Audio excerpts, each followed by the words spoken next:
ఆయన జీవితంలో ఆనందకరమైన ఘట్టాన్ని చెప్పండి అమ్మా, దయచేసి కాగితం మీద రాయండి.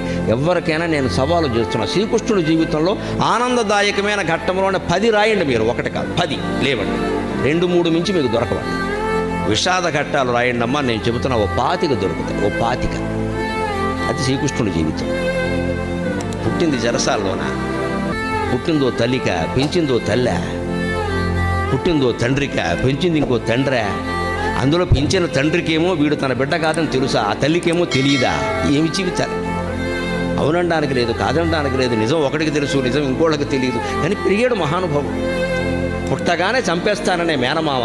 మనం ఎంత అదృష్టవంతులు ఉండే అటువంటి మేనమావలు మనకు లేదు. పుట్టని చంపేస్తాననే మేనమావ కత్తెట్టు కూర్చున్నాడు ఆ జైలు దగ్గర.